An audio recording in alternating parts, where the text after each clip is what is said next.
Hello, thank you for your interest in nature and forest therapy. My name's Denise Weir, and I have a master's in library science, and I'm also a certified nature and forest therapy guide. My personal background is I retired after 23 years working as a library consultant with the province of Manitoba. I have two daughters and their partners, and I'm blessed with a 2-year-old granddaughter. I was raised in the Minnedosa area on a farm and had magical experiences with nature growing up there. And I heard about forest therapy on a CBC radio program and was interested in it and believed that it would be a great way for me to connect with nature, myself, and others. And I really enjoy being in nature. I feel carefree and see the world as full of all our relations, and everything is interconnected.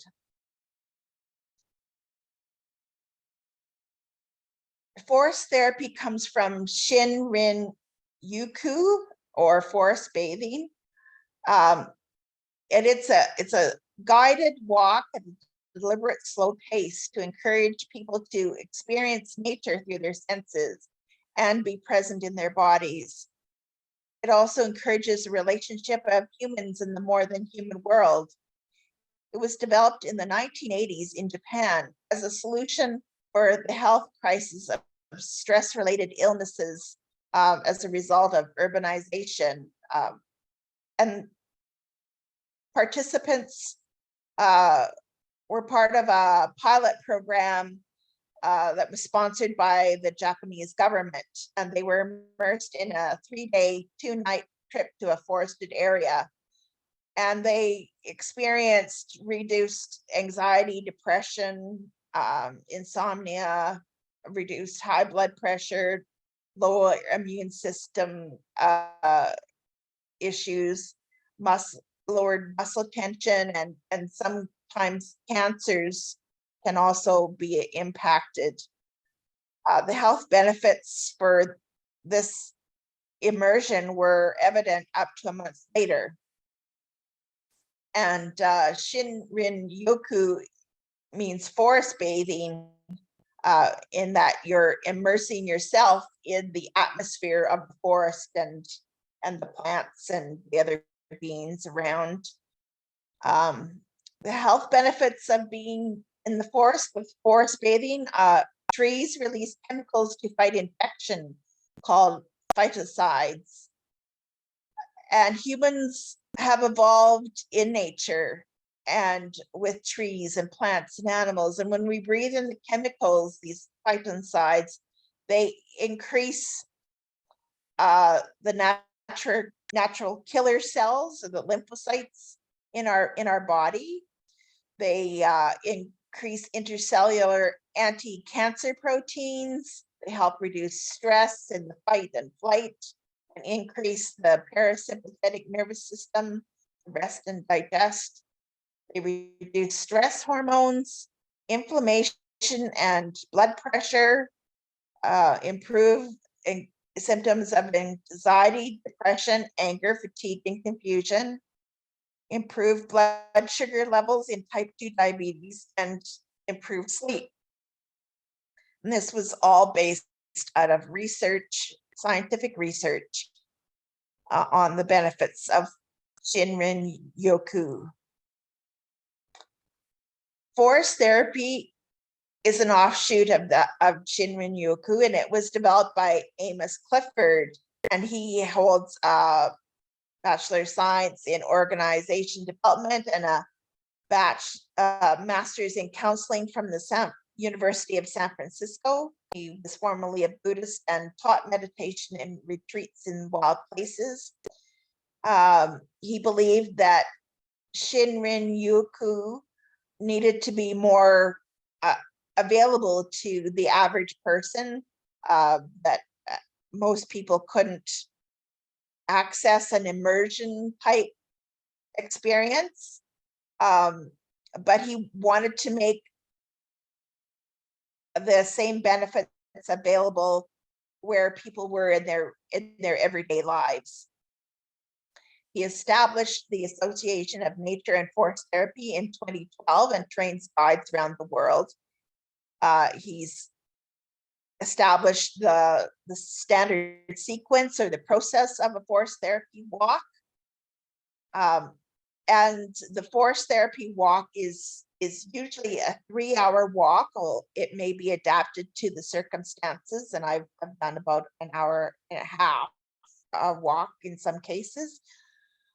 We only go, the most would be half a mile. The purpose of a walk is just to immerse yourself in nature and to relax. There is no goal, there's no need to identify plants or animals. It's just to be there. And forest therapy can happen in your backyard. It can happen just with one tree in a parking lot. Or it can happen in a park in the city, or a natural wild area. So as I've said, we believe that humans are not separate from nature. We evolved with nature, and forest therapy encourages individuals to have a personal connection with nature and to understand that everything we see around us, even the built world, really is a part of nature because the resources came from nature to make those structures. Nature benefits all ages, even beyond forest therapy. It can improve our ability to focus. It's great for hyper activity disorders. It can help you recover from surgeries and procedures. Even just a video of the scenic beauty reduces pain and anxiety in burn victims and people in aged care facilities exposed to nature for 1 hour and have an improved attention compared to elderly people who remain indoors. Young residents in inner cities have increased their attention and are less aggressive when they're exposed to nature. And if you're at work and you have an office window with a view of nature, you have less physical ailments and greater job satisfaction compared to those without a view of nature. Nature exposure reduces neurodegenerative disorders such as dementia, Parkinson's, and Alzheimer's. And there's some evidence that it may help people on the autism spectrum, although there's limited studies on that. Weekly exposure of 120 minutes to nature is beneficial to maintain health. Guides are not therapists. My role is to provide structure to the walk through the standard sequence, which and that it will be invitations to be present in your senses, and then sharing after that, and then noticing what's in motion for 15-20 minutes and sharing after that, and then an opportunity just to sit with nature or be with nature in some way, and for 20 minutes, and then sharing, and then closing with a tea ceremony and sharing.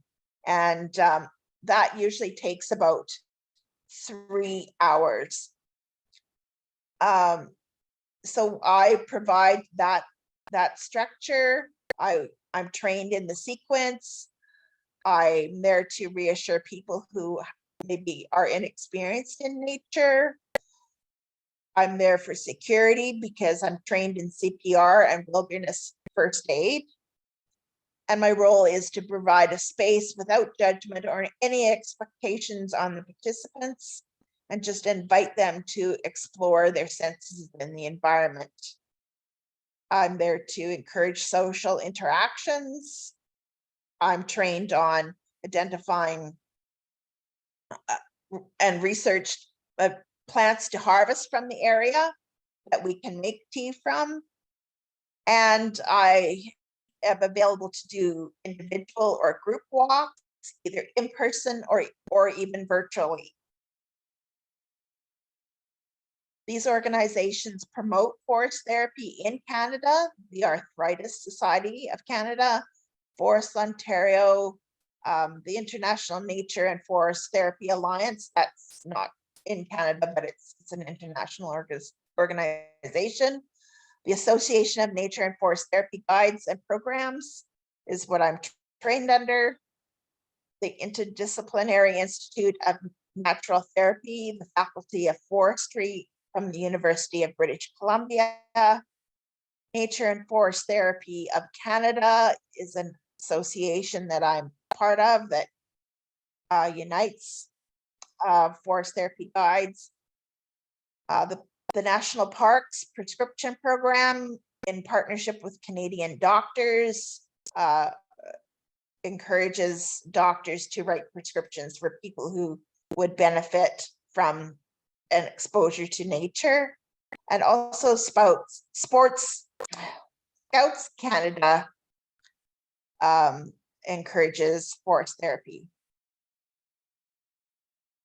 You can find other guides in the Association of Nature and Forest Therapy website. And you can find other scientific reviews about the benefits of forest bathing from the Association of Nature and Forest Therapy. The CBC has done new segments on the benefits of forest therapy in Edmonton, and the CNBC Make It What is Forest Therapy explains the benefits of being guided in forest therapy versus just being on your own in nature. And so those would be two resources to view. Thank you for your time. I look forward to seeing you on our walk in partnership with the Western Manitoba Regional Library and the Assiniboine Food Forest. Thank you. Bye.